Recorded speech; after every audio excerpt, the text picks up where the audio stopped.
Bueno, ahí va, ahora sí. Bueno, ¿qué tal?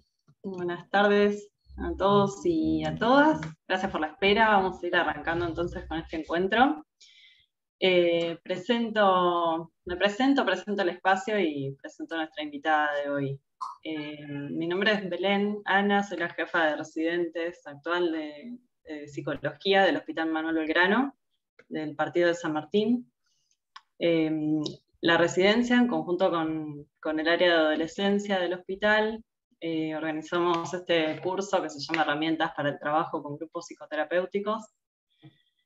Hoy es el anteúltimo encuentro de este año, que viene siendo durante todo este año, se vino sosteniendo cada mes. Y este encuentro tiene el título de Clínica Ampliada, horizontalización de las prácticas y abordajes grupales. La invitada de hoy es Susana de la Sobera. Me presento, ella es licenciada en psicología, es psicoanalista, analista institucional y especialista en grupos. Es docente y supervisora externa de profesionales de la salud mental en temáticas de grupos e instituciones de hospitales de la ciudad de Buenos Aires y de provincia. Coordinadora también de intervenciones institucionales en escuelas secundarias de Buenos Aires, en problemáticas de género y de educación sexual integral. Fue jefa de trabajos prácticos de la Cátedra de Grupos de la Facultad de Psicología de la UBA. Es investigadora también y directora de programas de intervenciones comunitarias en el área de extensión universitaria de la UBA y también formadora de extensionistas. Es miembro del Consejo de Redacción de Topía, la revista de psicoanálisis, sociedad y cultura, y autora de artículos y capítulos de libros sobre la temática. Bueno, las y los invito a escucharla. Vamos a dar un tiempo para que exponga, para que nos comparta lo que ha pensado para hoy. Después abriremos un espacio para preguntas y comentarios. Así que bueno, adelante, Susana, cuando quieras te paso la palabra. Muchas gracias, Belén. Bueno, gracias, buenas tardes a todas, a todos, y gracias por la invitación. Gracias en especial a Carlos, que me ha convocado junto a otros y a otras profesionales que venimos trabajando en abordajes grupales en distintos espacios y lugares. Con la mayoría de ellos, de ellas, he tenido el gusto de compartir distintos espacios. Con Alejandro y Susana en Topía, con Ricardo y Graciela en la Facultad de Psicología de la UBA, en especial con Graciela Jaciner, que hemos estado en la misma cátedra de grupos, en la que trabajé durante 30 años, con Susana Toporossi también en el Hospital Gutiérrez, quien me convocó hace un tiempo para supervisar diferentes espacios terapéuticos, grupales, y también fui supervisora casualmente de grupos en el Ameguino, hace ya casi como 30 años, aunque no nos conocimos personalmente con Eduardo. Pero traigo un poco estas cuestiones porque me parece que es importante ver cómo quienes participamos de este curso, quizás sin pensarlo, sin saberlo, todos estos entrelazamientos, como que pensar en esta cuestión de cómo estamos entramados de diferentes maneras y con diferentes intensidades. Bueno, como les decía, Belén, yo voy a primero hacer una primera, me voy a tomar un tiempo para hacer una exposición, para ubicar un poco la temática, desde dónde la pienso, y después vamos a abrir entonces a las preguntas, al debate, a lo que puedan también aportar ustedes. Y ya que estamos hablando de conocernos, de reconocernos, les pediría que en la medida de lo posible, ya que estamos con este tema de la virtualidad, si pudieran tener las cámaras abiertas, así nos podemos ver, no solo para que yo les vea, sino para que ustedes también se puedan ver.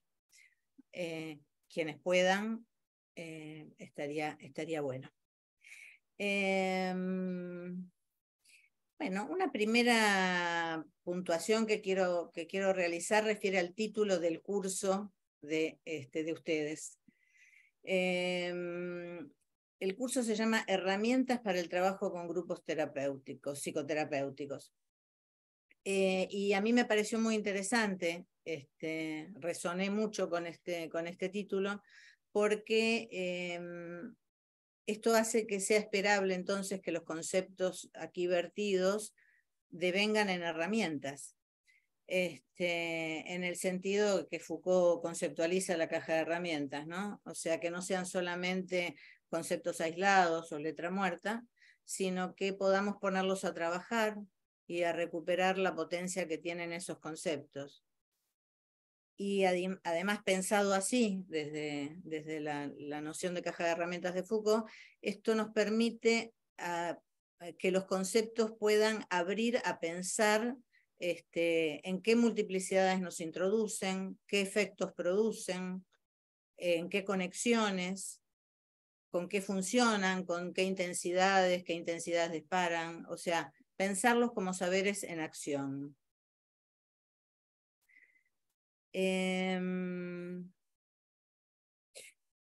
Bueno, por otra parte también creo que es muy importante que desde el servicio de salud mental, en particular del área de adolescencia y de la residencia de psicología de este hospital, hayan pensado en este espacio de capacitación, perdón.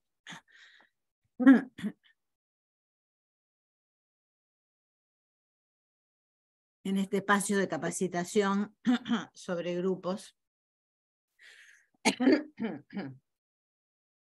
Porque pienso que es que a mí me resulta como muy interesante que ustedes lo hayan pensado, porque si pensamos el trabajo en el espacio público, en los hospitales públicos, los abordajes grupales no son meramente una modalidad o una técnica más, sino que los abordajes grupales son el eje de una transformación en el campo de la salud mental. Quiero decir con esto que sería imposible pensar alternativas a lo manicomial sin considerar los abordajes grupales y comunitarios. El discurso biomédico, que sostiene aún hoy la lógica manicomial, porque digo, estas cuestiones coexisten, la desmanicomialización y los discursos manicomiales también coexisten.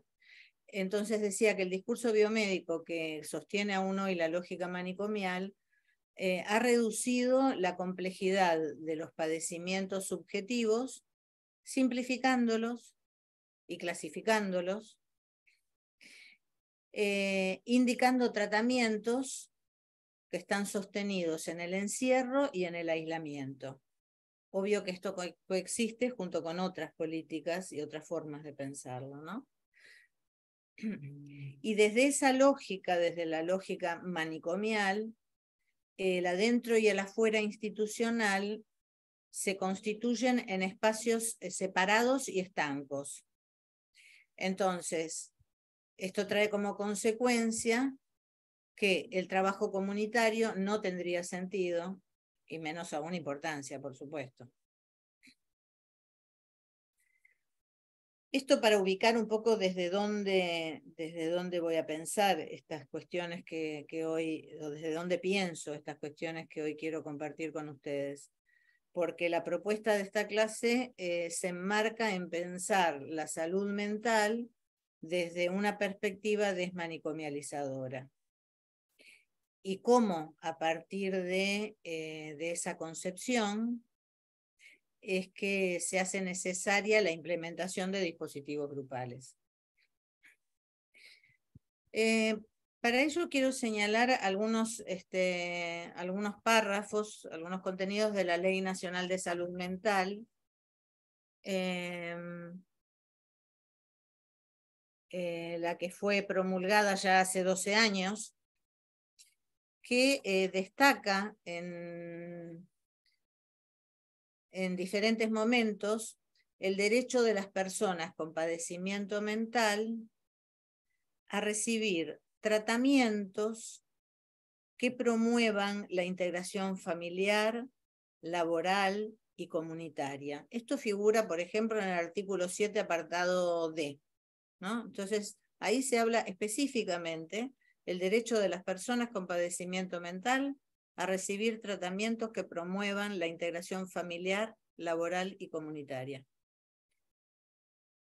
En el artículo 9 habla de los abordajes que promuevan los lazos sociales. Y en el artículo 36 habla de la implementación de mecanismos de participación comunitaria.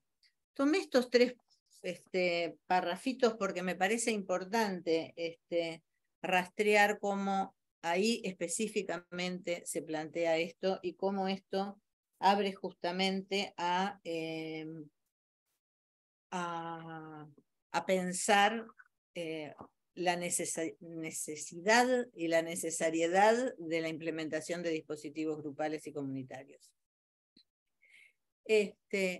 Entonces, bueno, los espacios grupales, los dispositivos grupales, constituyen espacios privilegiados justamente para la consecución de esas propuestas que aparecen en la Ley Nacional de Salud Mental.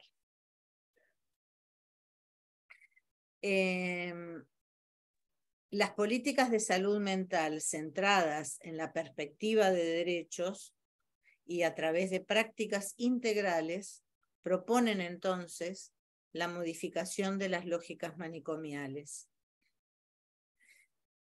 La modificación de las lógicas manicomiales en los padecimientos mentales, sustituyéndolas por un abordaje en la comunidad. Esto es explícito. No hay que buscar mucho para pensar este tipo de abordajes a partir de la ley. Y por eso, bueno, les planteaba la necesidad, cómo es que se vuelven necesarios justamente los espacios donde trabajen equipos y programas con perspectiva comunitaria. Ahora, esos mismos abordajes grupales, sin los cuales podrían ser pensados estas propuestas, o sea, estos mismos abordajes y dispositivos grupales que son los privilegiados a la hora de implementar estas propuestas, son los mismos que se han visto degradados por discursos y prácticas a lo largo de años.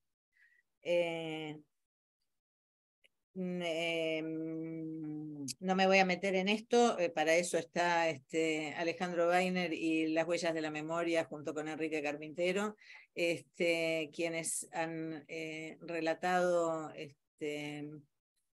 con mucho detalle y hecho un análisis muy interesante acerca justamente de cómo los dispositivos grupales que existieron en los 50, en los 60, después con la dictadura fueron desaparecidos junto con personas y discursos y prácticas, ¿no? Pero digo, ahí podrán ver ustedes por qué, cómo y el análisis. Pero lo que digo es que a la vuelta de la democracia, de todas maneras, también hubo otros modos de desaparecerlos, que tuvieron que ver con privilegiar la atención individual y privada en salud mental. Entonces, lo que sí vemos es cómo por un lado hoy hay, a través de la Ley de Salud Mental, como un auge en esto del trabajo comunitario, de los abordajes y dispositivos grupales, pero también coexiste justamente con la degradación de estos espacios, porque, bueno, hay prácticas y discursos hegemónicos que no los validan. Entonces, ¿qué pasa si los validamos nosotros o no, no? ¿Y cómo los validamos? Así las cosas, entonces es importante reubicar y revalorizar lo público y poner en evidencia que el espacio público requiere inventar sus propios dispositivos.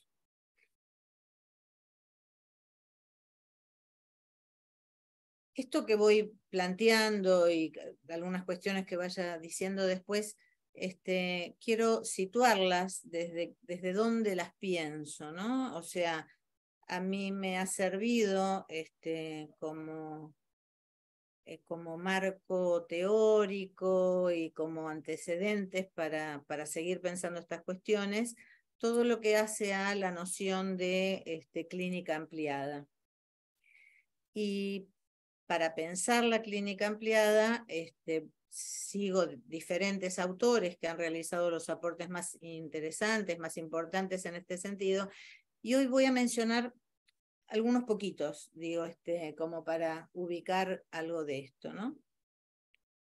Primero me voy a referir, por supuesto, a Franco Basaglia, que fue el principal exponente de la reforma psiquiátrica en Trieste, en Italia, y es quien inaugura justamente un avance contrahegemónico al modelo dominante de atención y establece nuevas reglas del juego y de participación.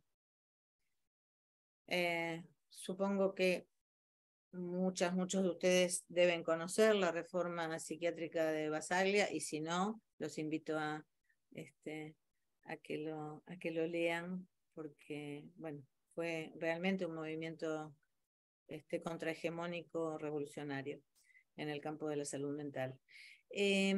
Y alguien dice que sus logros abrieron las puertas, cerraron el manicomio, abrieron los servicios territoriales, cerraron el camino a la desasistencia y al abandono, abrieron las microáreas, cerrando espacios a la segregación.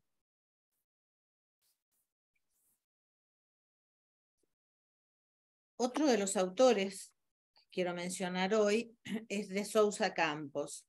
Hay dos de Sousa Campos. Este es el brasilero, no es el portugués. El portugués también es un pensador muy importante, pero me refiero acá al que se llama Gastão Wagner, que es Gastão Wagner de Sousa Campos, que es un brasilero, profesor de la universidad, y introduce la noción de clínica reformulada y ampliada, partiendo de la perspectiva de Basaglia.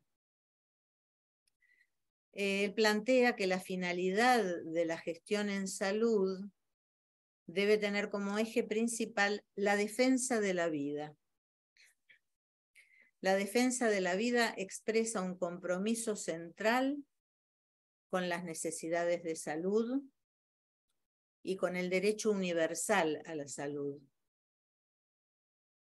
organizando redes de cuidado que aseguren acceso y equidad. Ustedes verán cómo, si bien todos los autores que voy a mencionar hoy están dentro de los pensadores, y no solo pensadores, por supuesto, hacedores, porque digo, con sus prácticas han llevado adelante esto que piensan, con respecto a la clínica ampliada, pero como que cada uno tiene una especificidad, ¿no? Entonces por eso quería tomarlos como viendo dónde pone el énfasis cada uno.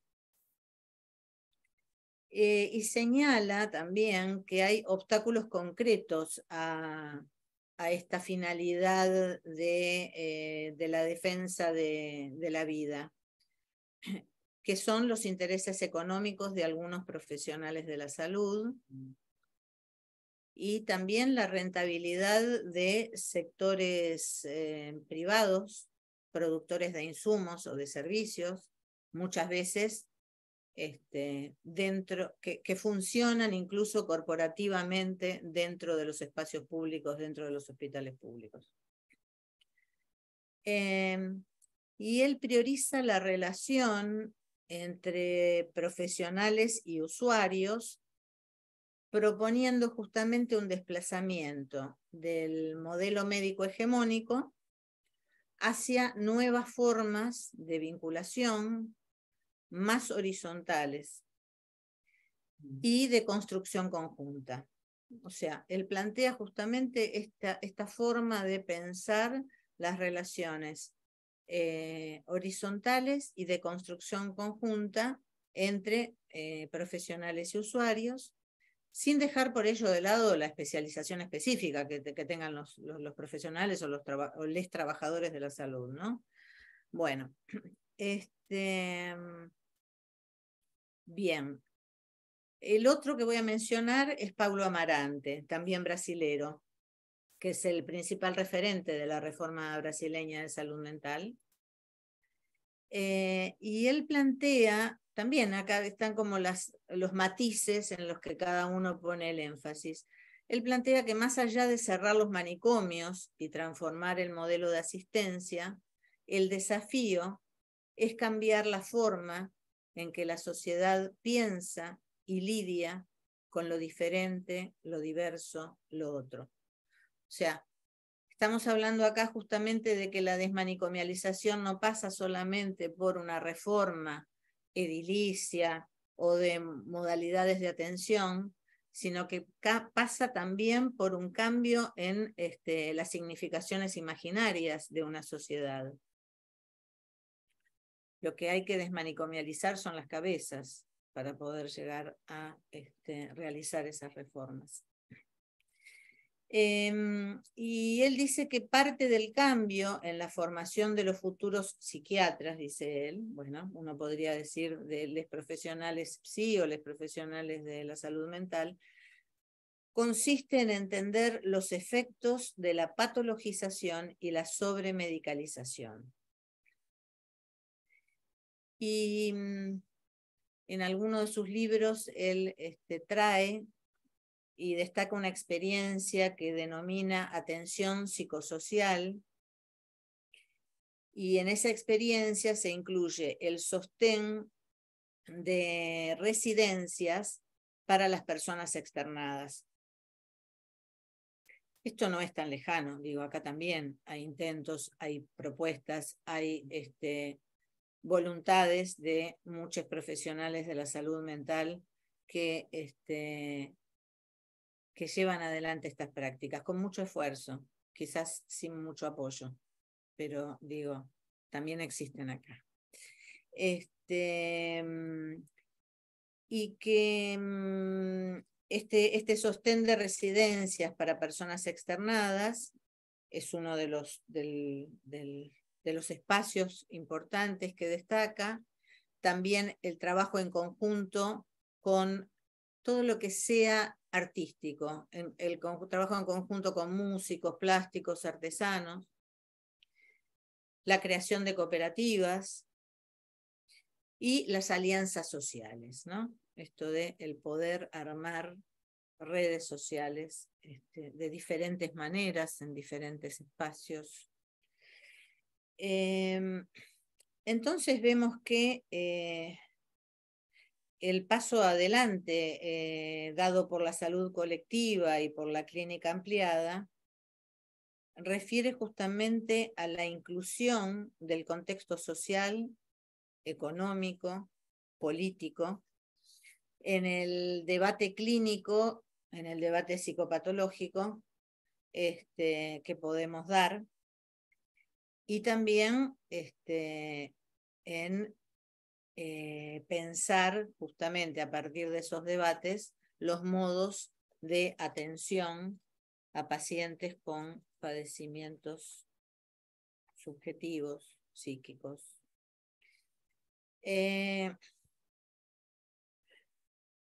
Y algo más tiene que ver con el tema algo más que me parece que está muy vinculado con el tema de la clínica ampliada, que es que los caminos de la lucha antimanicomial, de la reforma de la salud mental, forman parte de la democratización de una sociedad. No son algo aislado y que corresponde a los trabajadores de la salud mental. No, están inmersos, deberían estar inmersos justamente estos debates en la democratización de una sociedad para afrontar la diferencia principalmente por el tema de la inclusión de los enfermos en la normalidad cívica, ¿sí? O sea que el problema de la salud mental, como bien sabemos, es un problema de toda la sociedad, no solamente de un sector. El problema de la salud colectiva es un problema de toda la sociedad. Y también plantean que hay que trabajar lo social como una categoría histórica, en el sentido de asumir que el conflicto es inherente a la vida en sociedad, por esto de el aislamiento, la segregación de determinados pacientes en la vida social, en la participación en la sociedad. Y que esto entonces está enmarcado en las luchas democráticas y las luchas por los derechos sociales. Resumiendo entonces, una clínica ampliada que entienda al sujeto en su contexto, que actúe sobre su malestar al tiempo que también trabaja sobre la alienación social que lo provoca o que lo potencia. ¿Sí? Acá estaría justamente el tema de el sujeto en contexto, actuar sobre ese malestar, ese padecimiento subjetivo, y a la vez actuar sobre las condiciones sociales que provocan estos padecimientos o que los potencian. Desde otra perspectiva, también quiero mencionar a Enrique Carpintero, porque muchas veces cuando hablamos del tema de grupos, si es psicoanálisis, no es psicoanálisis, ¿dónde está el psicoanálisis? ¿No? Enrique Carpintero, desde otra perspectiva, decía justamente que él viene planteando hace ya largo tiempo un giro del psicoanálisis con la propuesta de nuevos dispositivos psicoanalíticos. Pero lo traigo porque me parece que es muy importante para ver cómo se entrama el discurso de la clínica ampliada con los nuevos dispositivos psicoanalíticos, ¿no? Para después no establecer maniqueísmos, ¿no? O sea, como que o es una cosa o es la otra. Y él plantea la creación de nuevas herramientas frente al desafío que tiene el psicoanálisis de dar cuenta de la complejidad del sujeto en la cultura actual. Voy a tomar una frase, un párrafo de lo que él dice. Dice, aquellos que ejercemos la práctica del psicoanálisis, reconocemos que ésta requiere una permanente reflexión sobre sí misma y sobre los factores sociales, políticos y económicos en la que se realiza. En la actualidad, los monstruos con que debemos trabajar en nuestros consultorios no son solamente producto de la fantasía o el delirio, sino también de un exceso de realidad. Y ese exceso de realidad refiere a una subjetividad construida en la fragmentación y vulnerabilidad de las relaciones sociales. Otra forma de pensar los psicoanálisis. Entonces, la propuesta de una clínica ampliada supone una praxis. Digo, después si quieren podemos ver la noción de praxis, pero digo, a ver, la praxis supone justamente esto de a partir de las prácticas poder conceptualizar, ¿no? Una retroalimentación permanente entre teoría y práctica, pero donde no es que calzo la teoría en la práctica, sino que la práctica es la que me permite pensar nuevos conceptos, producir nuevos conceptos y pensar nuevas cosas. Entonces, la propuesta de una clínica ampliada supone una praxis que incluya a la familia, al contexto del sujeto con padecimiento psíquico y a su comunidad. La ampliación de la clínica implica incluir en el tratamiento del sufrimiento psíquico no solo las fragilidades subjetivas, sino también las fragilidades de las redes, en las redes sociales, las fragilidades de aquellos que tienen padecimientos psíquicos con sus redes sociales. O sea, no es posible pensar a alguien que solamente vive aislado, un padecimiento subjetivo, sino que esto produce a la vez quiebres en las redes relacionales y los quiebres en las redes relacionales a la vez producen mayor padecimiento psíquico. Entonces esto implica desplazar el eje de las prácticas, desplazar el eje de la enfermedad al sujeto. En lugar de pensar en términos de enfermedad, pensamos en términos de un sujeto con padecimiento. Y esto implica cuestionar la práctica médica centrada en las patologías individuales. Todo lo que estamos hablando justamente es poner un énfasis en lo social. Desde el principio les decía que esta es debería ser una preocupación y una ocupación de los diferentes espacios sociales de toda la sociedad, y de que además la forma de abordarla también es imposible pensarlo sin incluir el contexto social. Contexto social, político, cultural, económico, pero el contexto social, ¿no? Bien, y por lo que de esta manera lo que se plantea justamente es promover la participación comunitaria de los propios actores sociales y quebrar la situación de aislamiento en que se encuentran para facilitar otros modos de lazos sociales, estimulando la solidaridad, la participación en nuevas estrategias comunitarias y la producción de autonomía.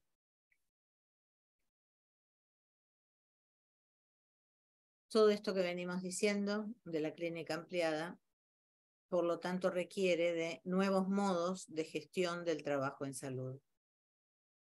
Horizontalización de las prácticas y articulación entre especialización e interdisciplinariedad. Y esto implica cambiar la forma de escuchar, la forma de hablar, la forma de incluir saberes alternativos a los hegemónicos, o sea, incluir saberes paganos que están en los pacientes, en la comunidad, en los trabajadores, no solo los saberes hegemónicos de los profesionales. Y también requiere armar una red de relaciones solidarias entre los trabajadores de la salud mental involucrados en todo este modelo de atención. Médicos, médicas, enfermeros, enfermeras, psicólogos, psicólogas, terapeutas ocupacionales, asistentes sociales, trabajadores de la salud, en definitiva, junto con usuarios, familiares y otros actores sociales. O sea que el énfasis está puesto justamente en esta red de relaciones solidarias entre los trabajadores de la salud mental, los usuarios, las familias y la comunidad. Ahora, para todo esto que, digo, es como mucho, ¿no? Digo, es como mucho pensarlo desde hoy donde estamos parados. Digo, sería todo muy lindo, es lo que queremos, hay experiencias que han funcionado, ha habido avances y retrocesos, pero bueno, es como mucho, pero ¿por dónde empezamos? Bueno, empezamos por sentirnos interpelados, si esta es la propuesta, esto nos interpela como trabajadores de la salud en nuestras prácticas. O sea, esto interroga muchas de los modos que tenemos de habitar los hospitales y los espacios públicos, y muchos de los modos que tenemos de realizar nuestras prácticas. Y entonces nos interroga en las posiciones de poder, interroga el sentido dado de las cosas y nos abre a poder empezar a visibilizar atravesamientos subjetivos, institucionales, sociales, económicos, políticos, a través de estos mismos espacios colectivos de recomposición subjetiva. Poder abrirnos a eso. O sea, toda esta propuesta interpela nuestras prácticas y nos hace pensarnos y pensar nuestras formas de intervenir de un modo diferente. Y estos espacios deberían ser espacios que posibiliten la inserción y el pleno goce de los derechos humanos de las personas con sufrimiento psíquico. Quiero introducir acá, justamente por esto que estoy diciendo, de cómo nos interpelan a nosotros, a nosotres, a nosotras como trabajadores de la salud, cómo nos interpela en nuestras prácticas. Y es que para poder producir nuevos lazos, nuevas redes, nuevas significaciones, para poder pensar estas nuevas modalidades, es necesario también, y yo diría es fundamental, el trabajo con los propios equipos que intervienen en la implementación de estas propuestas. Un trabajo colectivo sobre los propios integrantes de los equipos de profesionales, de los equipos de trabajadores de la salud mental, que apunte a la desalienización de los integrantes en situaciones institucionales que producen extremas fragilidades. Una parte mínima es extrema fragilidad de los trabajadores de la salud durante la pandemia. ¿Cuántos hospitales y espacios públicos tuvieron la posibilidad de tener espacios colectivos, espacios grupales, donde poder pensarse y donde poder pensar sus propios padecimientos? Entonces, con esta propuesta también se suma e incluye necesariamente un espacio que habilite a los trabajadores de la salud mental, que nos habilite a pensarnos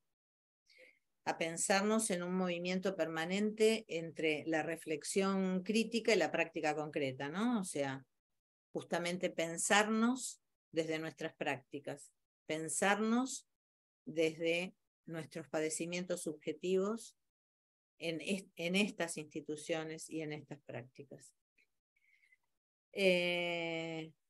Pensar nuestros padecimientos en la tarea que realizamos. Bueno, entonces digo, para mí es muy importante destacar la necesidad de que los equipos de los trabajadores de la salud puedan tener un espacio grupal para pensarse y para pensar sus prácticas.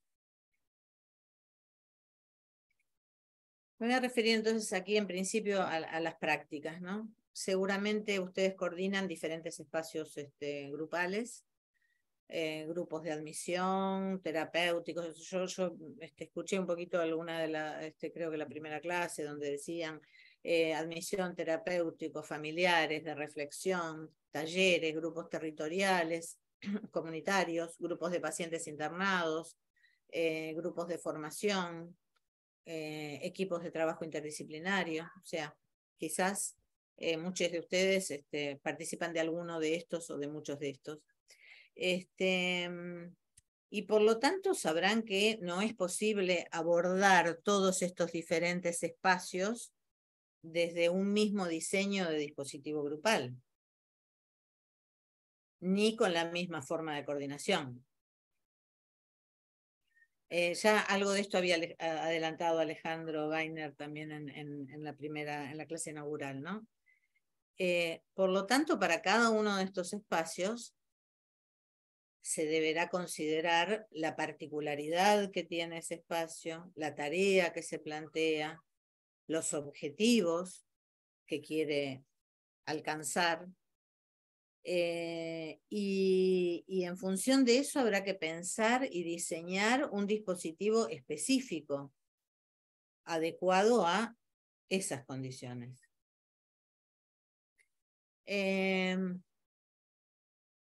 Por lo tanto, para poder hacer esto, hay que poder pensar también que esto se asienta en un trabajo en equipo. Esta propuesta de trabajo con grupos también se asienta en una organización grupal para poder pensar los diferentes dispositivos. O sea, para poder pensar, por ejemplo, el análisis de la demanda, ¿no? Que cada situación plantea, hay una demanda, hay un requerimiento y uno tendrá, entre los profesionales de los equipos intervinientes, habrá que pensar y analizar esa demanda y habrá que pensar las condiciones y los requisitos que permitirán cumplir con el objetivo de que los grupos funcionan. Esto lo voy a decir así. Los grupos funcionan. ¿Qué quiero decir con esto? Que muchas veces le atribuimos el fracaso de una tarea o de un tratamiento a que los grupos no sirven o no son adecuados para tal o cual situación o paciente. A ver, no quiero decir con esto de que funcionan siempre y en cualquier condición. Lo que quiero decir es la apuesta al trabajo colectivo, la apuesta al trabajo grupal y a la potencia que se puede desplegar en los grupos. Ahora, atribuirle al fracaso de un tratamiento o de una tarea a los espacios o a los dispositivos grupales, es una forma de deslegitimar la propuesta grupal sin antes haber analizado por qué y cómo debería ser el dispositivo adecuado. Lo que hay que pensar entonces es qué dispositivo diseñamos, en qué condiciones, ¿no? ¿Qué cosas pasan ahí? Entonces, para ver entonces si el problema es el dispositivo grupal, así en mayúsculas y genérico, para ver si ese es el problema, o si su fracaso se debe a un diseño poco pertinente o a una coordinación que no sabe o que no puede acompañar un proceso grupal por falta de formación específica, por falta de experiencia. Entonces, cuando esos dispositivos grupales o el dispositivo grupal así genérico de mayúsculas no funciona, en lugar de deslegitimarlo, habría que poder pensar justamente en las condiciones del diseño de ese dispositivo y en las coordinaciones que se llevan adelante.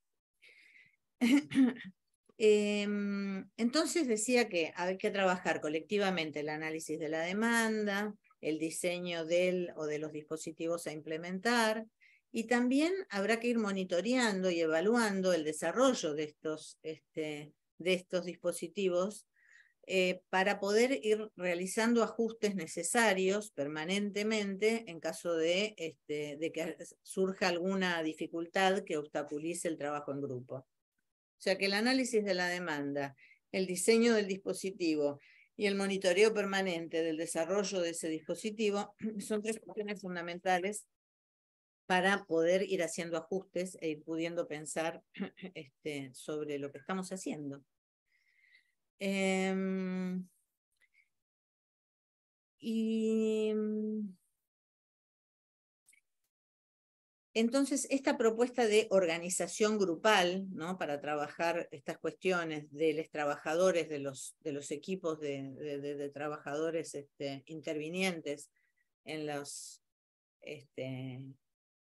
espacios grupales, implica también implica un doble trabajo, ¿no? Implica un trabajo sobre la tarea, que tiene que ver con el diseño de los dispositivos, y otro trabajo que es un trabajo sobre sí mismos, que sería lo que Pichon-Rivière dice de trabajarse.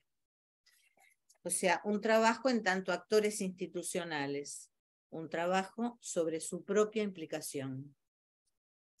Esto es lo del trabajar y trabajarse que plantea Pichon-Rivière. Se trata entonces de instalar la necesidad de espacios de producción y reflexión en situación de grupo, tanto sobre la tarea que realizan, como sobre los avatares institucionales que los afectan como actores, y pensar cómo ustedes se ven implicados en ello.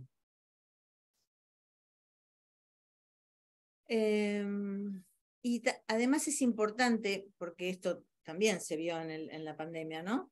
Esos espacios grupales para pensarse como equipo de trabajadores de la salud mental son espacios para poder pensar sus propias incertidumbres, dificultades, angustias, temores, padecimientos frente a la tarea, para no actuarlos en los espacios que después ustedes coordinan, sino más bien para poder incluirlos y para poder pensar sus prácticas en ese contexto.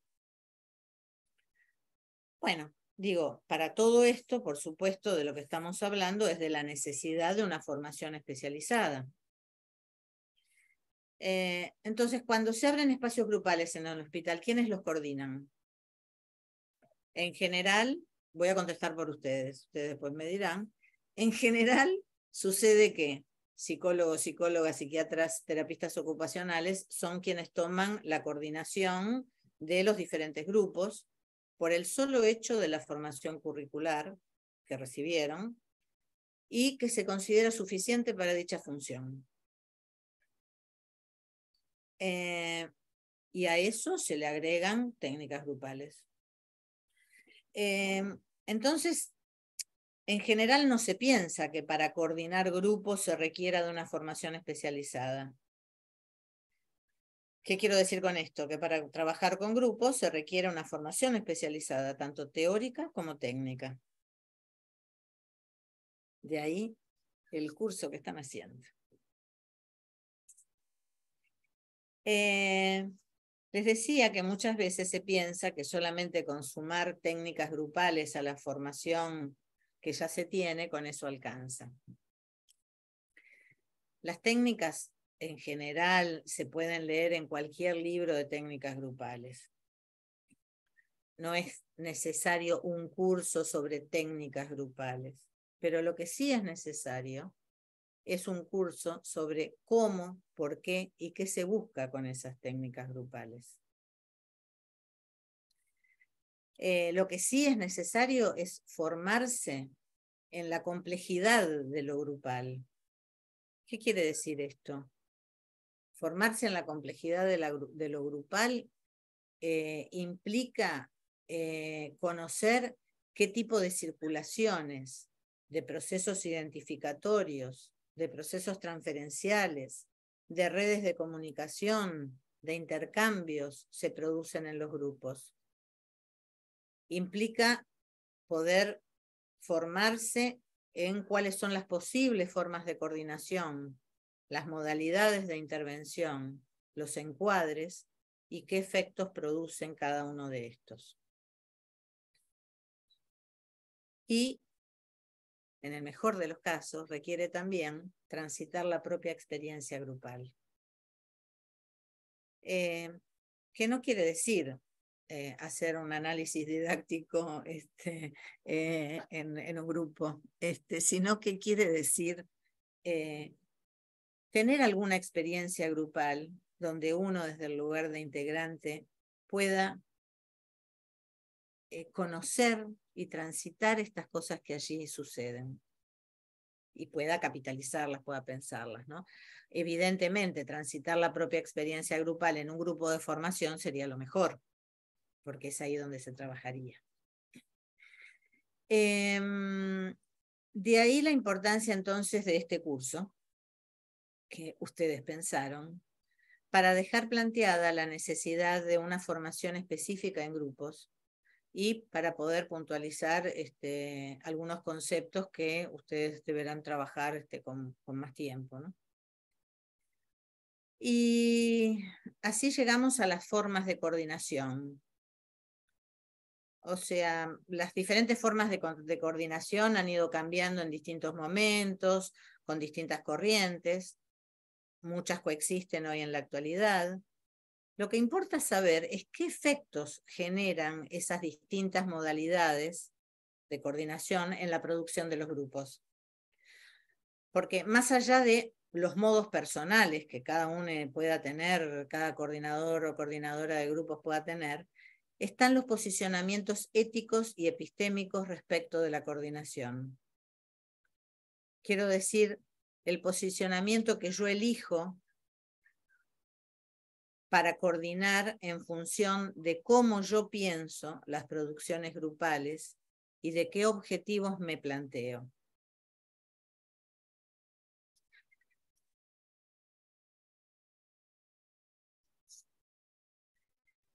Y aquí me voy a referir al maestro. De nuevo, lo nombré al pasar, pero a Pichon-Rivière, que no es para que repitamos sus aportes como máximas, sino como para que nos sirvan de guía para poder pensar esos conceptos que él, esos aportes y esos conceptos que él introdujo, para poder pensarlos situados hoy, ¿no? En nuestra realidad de hoy. Podríamos citar algunos de los postulados como aprender a pensar, romper estereotipos, elaborar las ansiedades frente al cambio, y la reflexión que incluye, lo que incluye de la reflexión sobre los coordinadores en el análisis de su propia implicación como el trabajarse. Quiero traer a alguien más acá, Armando Bauleo. Armando Bauleo fue un discípulo de Pichon-Rivière, alguien muy importante en mi formación y muy querido, y falleció en el 2008.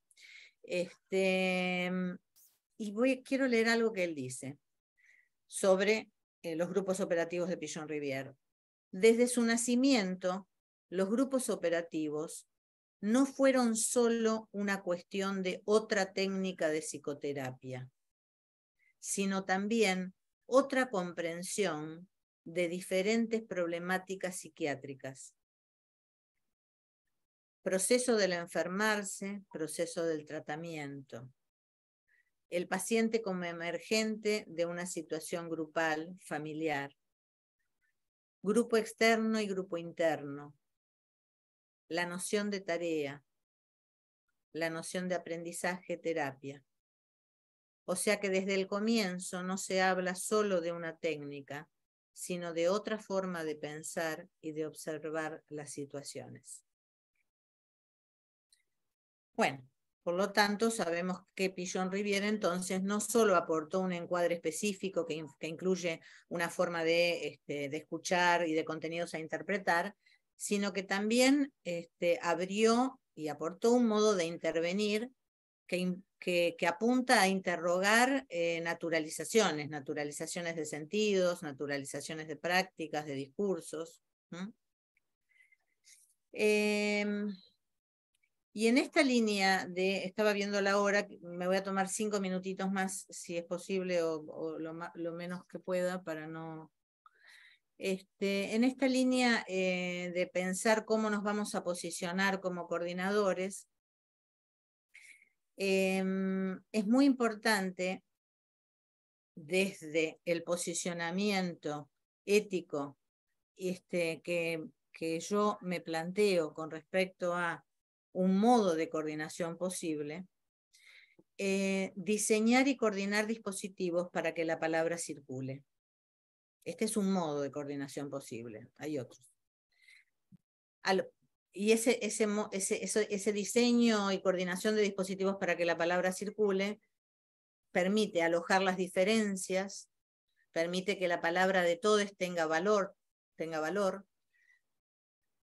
para no imponer sentidos, ni desde la coordinación, ni desde alguna integrante que detente más saber o más poder, por lo que nuestras intervenciones y nuestras lecturas de lo que acontece en un grupo no podrán tener ningún rasgo autoritario de imponer sentidos, ni buscar allí el sentido oculto y verdadero que tiene la producción de ese grupo o lo que está aconteciendo allí en ese grupo, sino que la función es la de posibilitar el mayor despliegue de la capacidad imaginante de los participantes para poder abrir a la mayor cantidad posible a la multiplicidad de sentidos que allí puedan acontecer. No se van a poder abarcar y abordar todos los sentidos que allí estén, pero se va a permitir poder abrir a esa multiplicidad de sentidos. Y quiero acá marcar una tensión. Por un lado está la multiplicidad de sentidos que no pueden ser apresados ni por una mirada única, ni una lectura única, ni una disciplina única, porque eso sería caer en reduccionismos, pero a la vez también en esta tensión, en poder coordinar y poder leer una producción grupal, está también la posibilidad de detectar, analizar los atravesamientos que existen y a la vez también la singularidad de afectaciones en cada uno de los integrantes del grupo. O sea, acá hay una tensión justamente entre la multiplicidad de sentidos, la singularidad de afectaciones, los atravesamientos institucionales.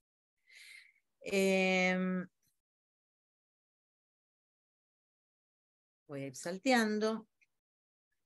Algo que quiero decir, sí, en esto que decía de no violentar sentidos, ¿no? No hay que dar por sentado que un grupo es, a este grupo le pasa o el grupo dice. No existe, no hay ahí un ente que es el grupo. Hay una grupalidad con diferentes integrantes, donde por momentos quizás habrá algún efecto de consenso sobre algunas cuestiones, otras veces no, pero donde hay que revalorizar justamente esto que les decía, las diferencias, porque habrá algunas ideas más pregnantes y habrá otras que parezcan rarezas o disruptivas, pero que tienen el mismo valor. Algo ahí está hablando.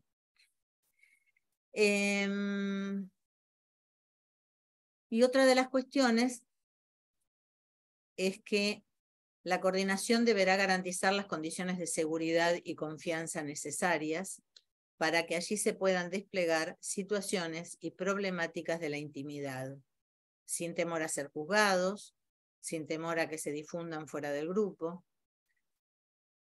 O sea, garantizar las condiciones desde la coordinación de que sea un lugar que aloje las diferencias, las diversidades, lo disruptivo, los silencios, la demora. Voy a dejar por acá. De todas maneras, quiero dejar planteado algo que aportan Hernán Kesselman y Tato Pavlovsky, que tiene que ver con los dos estares del coordinador de grupos. Y ellos hablan de el estar molecular y el estar molar. Y que en esos dos estares, un coordinador debe poder estar entrenado para poder alternar entre uno y otro. El estar molecular tiene más que ver con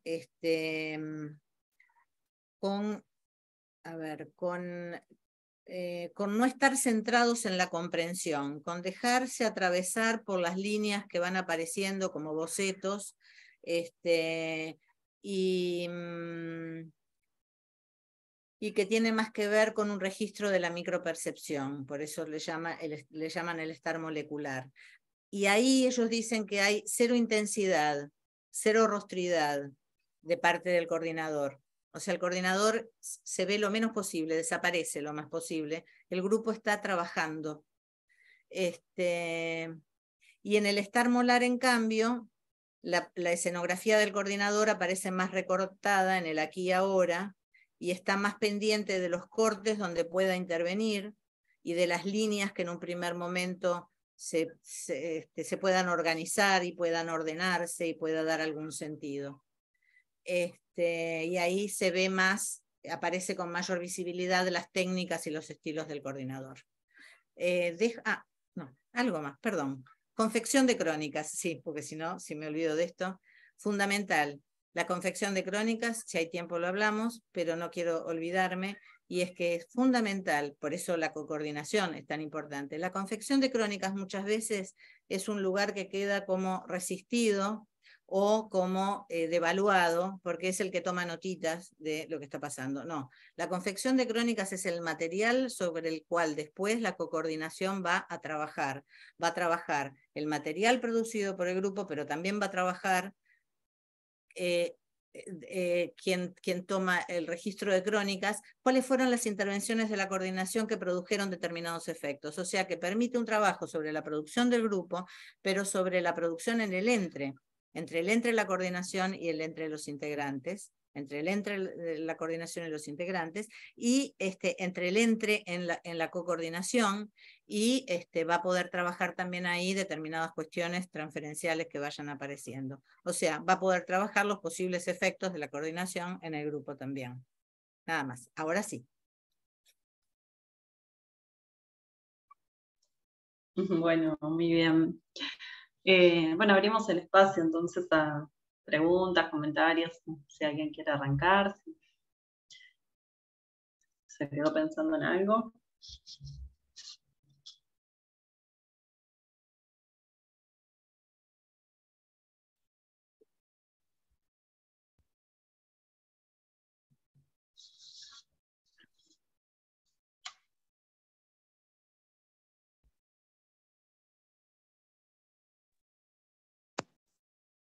Buenas tardes.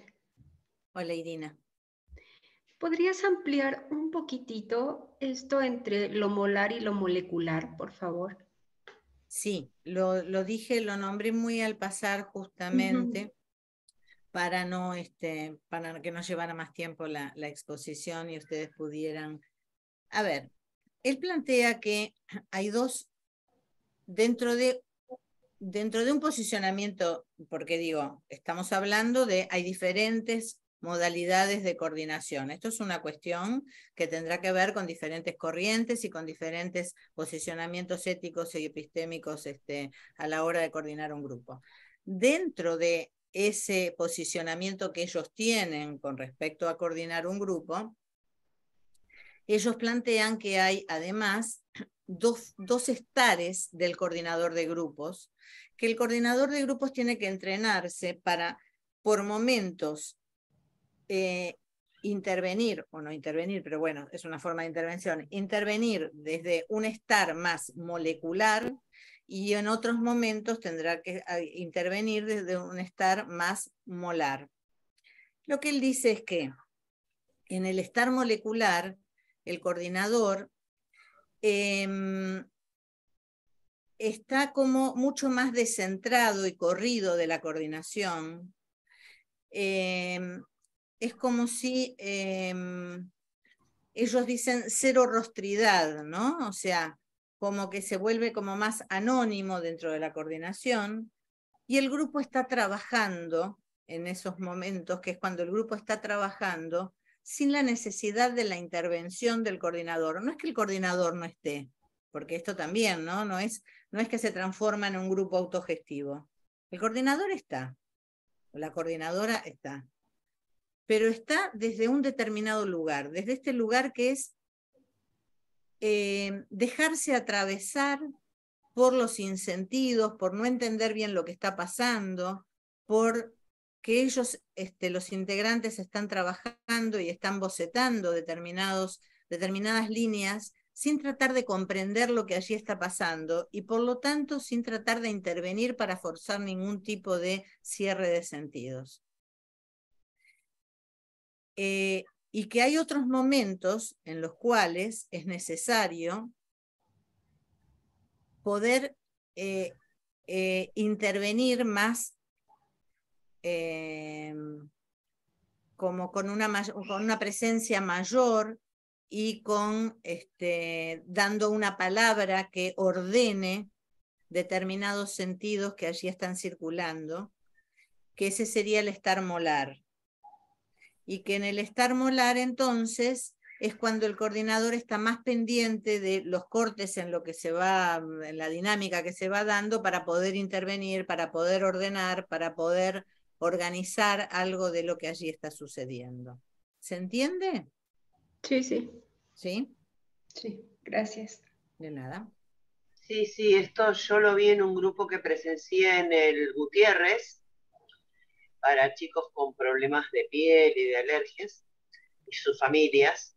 Y realmente a veces la coordinadora se abstenía de intervenir porque las intervenciones de los integrantes del grupo eran tan ricas que era solamente acotar algo después, porque está bien, era un grupo bastante homogéneo, digamos, todos con problemáticas muy parecidas, ¿no? Y acá creo que de un principio se habló de grupos de integrantes heterogéneos, pero son muy ricas las intervenciones de los mismos participantes.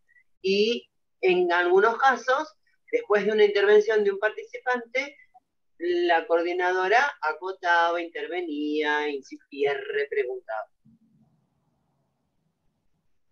Es muy importante esto que decís, Belkis, porque tiene que ver con que no es que después el coordinador retoma para entonces cerrar un sentido de aquello que dijeron, sino que es esto, ¿no? Es puntúa, ¿no? Puntúa aquellas cosas que fueron apareciendo. Retoma esos decires de los integrantes, pero sin ahí imponer un sentido desde la coordinación. Sí, sí, Que tal cual. por eso hablábamos de esto de que desde un determinado posicionamiento de la coordinación, se trata justamente de esto, ¿no? De propiciar la mayor cantidad de conexiones posibles, propiciar la mayor cantidad de despliegue de sentidos entre los integrantes. Sí, incluso yo notaba que las intervenciones de algunos integrantes invitaban a la palabra de otros que, ponele, hasta la mitad de la sesión no habían hablado, estaban calladitos, quietitos. Entonces, al sentir empatía por lo sucedido, lo comentado por otro participante, ahí se animaban, tanto chicos como padres, ¿eh? Esta es la confianza en lo colectivo, ¿no? La confianza en lo que los grupos pueden producir. Sí, sí, hay una producción muy interesante. Yo fui paciente de un grupo hace mucho, pero hay mucha riqueza. Yo supongo que será por la empatía entre los pares y no, o sea, somos más el grupo de pacientes que uno o dos psicólogos o los que estén coordinando. Entonces es como que hay empatía y una habilidad para participar. Yo creo que hay algo que estás diciendo que es muy importante, que además no es solamente la empatía, sino que es que no se está hablando para el coordinador, para decirle algo que al coordinador le guste o está dedicado al coordinador, sino que si uno se descentra, se corre de ese lugar de coordinador centrado, lo que hace justamente es que los integrantes no sientan la imposición ni la violentación de algún sentido o de tener que dar respuesta a algo que espera el coordinador. Sí, sí, sí, tal cual. Me encantó esa participación que tuve en ese grupo porque se trabaja de una forma espléndida. Me gustó muchísimo. Fui con la materia de psicosomáticas, con la cursada profesor Patrono, Raúl Patrono. Entiendo que, perdón, Becky, también va de la mano, ¿no?, con esto que decía Susana de la cuestión del posicionamiento ético también, ¿no? Como dejarse llevar por lo que pasa en el grupo, pero también tener una orientación de que no se generen efectos segregativos y demás. Aprovecho, me interrumpí un cachito, estaba Natalia que había levantado la mano, y Carlos también. ¿Querés, Natalia? Bueno, gracias. Es una pregunta, una inquietud y también como mi aporte, digamos, venía pensando, yo no he participado como paciente, pero participo de muchos grupos, he coordinado grupos y justamente vengo de una de las reuniones del equipo, ¿no? Entonces pensaba preguntar esto, ¿no? Y por otro lado estoy escribiendo sobre las crónicas, entonces estoy viendo cómo articular la pregunta. Em, Pensaba en esto, ¿no? El efecto de participar y de saberse integrante de grupos, más allá del análisis personal, poder tomar la dimensión de cómo esos grupos en los que participamos, profesionales de la salud, en un espacio que puede ser una reunión de trabajo, pero que también tiene efectos, digamos, sobre los que los integramos y sobre nuestras prácticas. Y el valor de las crónicas, digamos, nosotros hacemos una minuta de la reunión de trabajo, pero sí en nuestras presentaciones, en nuestros talleres con otros equipos de salud, porque a su vez, esto que vos decías, Susana, me encantó, trabajamos y armamos dispositivos para todo el sistema prehospitalario de la provincia, ¿no? Y escuchamos en primera persona las vivencias de los radiooperadores, de los conductores de ambulancias, de los enfermeros que tripulaban y iban a buscar a la gente que estaba en sus casas con síntomas de COVID, ¿no? Entonces, realmente fue una decisión poder hacer que estos grupos fueran presenciales porque ellos estaban poniendo el cuerpo. Y vení, también vienen acá. Entonces, preguntar, ¿no? Para nosotros la crónica tuvo un efecto importantísimo para articular nosotros, ¿sí? Y para después trabajar. Natal, no te iba a decir que no te escuchaba. Bueno, también apareció otro cuerpo por ahí.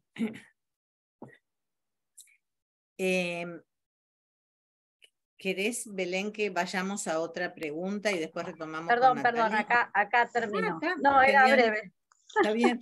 Era breve. No, entonces pensaba esto, ¿no? Como la crónica como un espacio. Venía leyendo a Maurice Blanchot, quería consultar si tenían algún otro autor que pudiera hablar también sobre la escritura de estos trabajos y la importancia de lo que resuena en el cuerpo de los que estamos ahí, ¿no? Que a veces nos vamos con algo de nuestras propias historias, ¿no? Y de nuestros propios padeceres. Eso solo. Sí, me parece muy importante el que estén pudiendo pensar sobre eso. En este momento estoy pensando si hay hay algo escrito con respecto al valor de las crónicas. Lo pienso y si después se me ocurre se los alcanzo, porque así en principio no es algo que esté demasiado, por lo menos que yo sepa que esté demasiado trabajado o que haya publicado. Cuando el docente nos envía bibliografía, la ponemos después en el canal de YouTube, en la descripción ponemos abajo la bibliografía sugerida. Genial, gracias, Carlos. Carlos, vos tenías la mano levantada, ¿querías hacer un comentario o algo?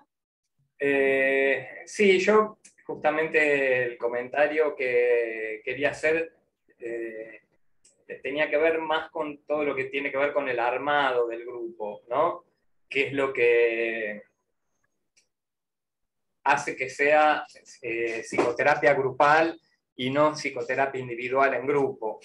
Una de las cosas que más cuesta es que se arme grupo. No sé si será por la poca experiencia grupal en general en nuestro hospital. Cuando vienen a pedir tratamiento, piden tratamiento individual, y la propuesta de psicoterapia grupal es del equipo. Y es toda una forma de intervenir para armar la idea, digamos, de que están en un grupo y que no hablan solo a los coordinadores, ¿no? Las pacientes, digo las pacientes porque en general la mayoría son chicas. Y si bien se ha empezado a armar grupo y empiezan a intervenir entre ellas, y eso es riquísimo, justamente el tiempo que más cuesta es el armado, ¿no? El que se vean como grupo. Y que otras las están escuchando y que también pueden intervenir y que esa intervención puede ser tan valiosa como la del coordinador o la coordinadora. Es muy importante esto que vos decís, Carlos, porque evidentemente en los primeros momentos ahí hay individuos que están juntados en un grupo. Es así. Es una serialidad, digo. Y por lo tanto lleva su tiempo esta posibilidad de empezar a generar, lleva su tiempo que se empiecen a dar los intercambios de las redes cruzadas entre ellos y no solamente de la red transferencial directa a los coordinadores, a los coordinadores. Pero esto, digo, ahí me parece que está justamente el punto que hablábamos de cuál es el lugar de la coordinación para propiciar o no esto, o para quedarse en el lugar de soy el dueño del grupo, me encanta, y entonces le pregunto a cada uno y cada uno me contesta, y no me corro, no me descentro justamente y no permito los intercambios entre todos. Eso por un lado, generar un ámbito de confianza entre ellos, porque digo, también, digo, ¿por qué lo tendrían si no se conocen y no saben? Y algo más que dijiste que me quedé pensando, se me fue ahora, pero me parece que es muy importante por eso pensar la forma de coordinar cómo produce efectos. No es inocua. Nosotros una de las formas es siempre abrir, ¿no? Cuando habla mucho tiempo una persona, el tratar de abrir a las otras o preguntar, bueno, ¿qué les pasó con lo que escucharon? Ahí está, lo que estás diciendo, perdón que te corte, porque me hiciste acordar en otros aportes de Kesselman y Pavlovsky, que son los conceptos de consonancia y resonancia, que también son importantes. Ellos dicen que, a ver, lo refieren específicamente cuando hablan de las escenas dramáticas, porque bueno, ellos hacen psicodrama, pero puede ser pensado para cualquier momento de la producción grupal, que tiene que ver con la consonancia, es algo que tiene mucho más que ver con, a partir de lo que alguien dice, evoca algo de lo que yo digo, pero en la misma línea, ¿no? Como la repetición de lo que el otro dice, pero que me pasa a mí. Y la resonancia tiene que ver con cómo aquello que otro dice a mí me resuena y me dispara, a modo de, diría, asociación libre, a cualquier otro lugar mío, donde me evoca hacia otras escenas y otros lugares.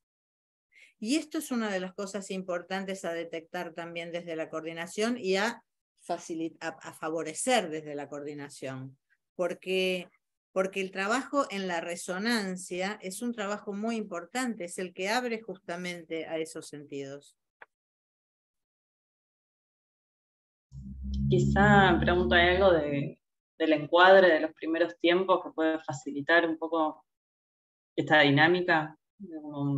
Tal vez, o sea, no estamos muy acostumbrados a hacer terapias grupales. Alguien que empieza por primera vez una terapia grupal, ¿cómo sabe cómo manejarse? ¿No? El imaginario es, voy al psicólogo, le digo lo que me pasa, me dice algo. No sé, algo como más individual.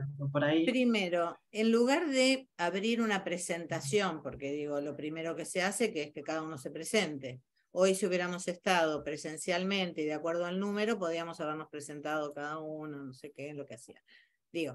Pero cada uno que se presente. Ahora, cada uno no que se presente frente a mí, coordinador de grupo, sino ¿cómo se presentarían entre ellos? Facilitar esto, y ahí sí hay técnicas grupales que están en los libritos, que dije tienen que ver con esto de cómo facilitarlo desde el lugar, por ejemplo, de la presentación, de que vos le contás al otro y el otro te presenta a vos y vos presentás al otro, ¿no? Lo que quede, no importa qué, no importa si es fidedigno o no de lo que el otro te dijo, pero digo, hay un montón de cuestiones. Hay otras cuestiones que tienen que ver con un trabajo con un ovillo y de cómo, digo, uno puede buscar técnicas grupales y ahí buscar todas estas cuestiones que tienen que ver con, ahora, digo, todas estas técnicas grupales que uno puede pensar, que puede inventar además, son para favorecer justamente esto, para favorecer el intercambio entre ellos y yo como coordinadora correrme de ese lugar lo más posible. O sea, que todo apunte a correrme de ese lugar. Y acá no quiere decir de que yo desaparezco como coordinadora, ni quiere decir que soy igual que los demás. La relación es asimétrica y esto es importantísimo, porque a veces vienen y me plantean, sí, bueno, estamos coordinando, pero nosotros nos metemos en, por ejemplo, hacemos una escena psicodramática y nosotros nos metemos en la escena, o por ejemplo, se habla de lo que cada uno le pasa y nosotros hablamos de lo que nos pasa a nosotros. No, es una relación asimétrica. Ahora, que sea una relación asimétrica no quiere decir de que haya ningún tipo de rasgo autoritario ni de violentación. Que sea una relación asimétrica quiere decir que si algo yo sé coordinar un grupo para producir tales efectos que yo quiero. No es que yo sé más que los demás sobre lo que le pasa al grupo.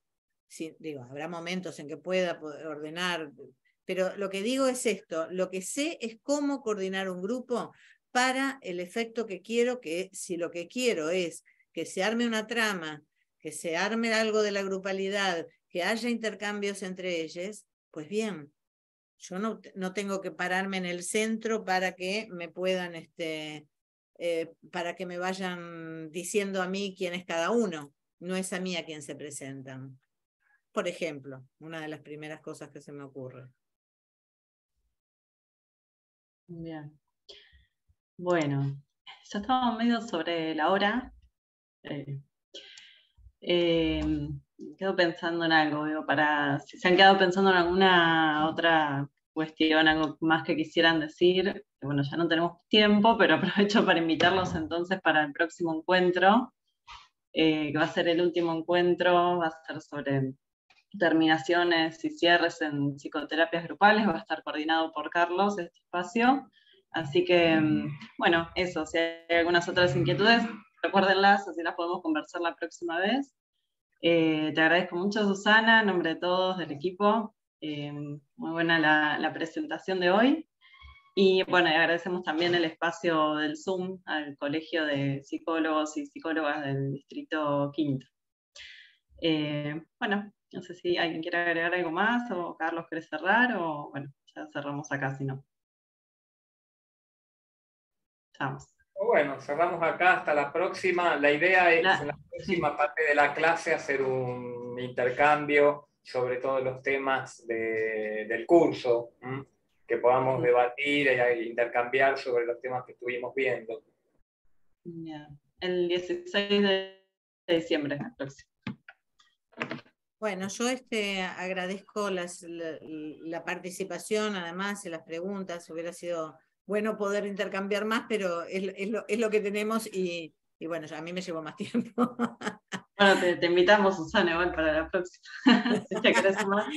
Bueno, y muchas gracias a por la invitación y felicitaciones por este curso. Gracias. Bueno, hasta la próxima. Adiós.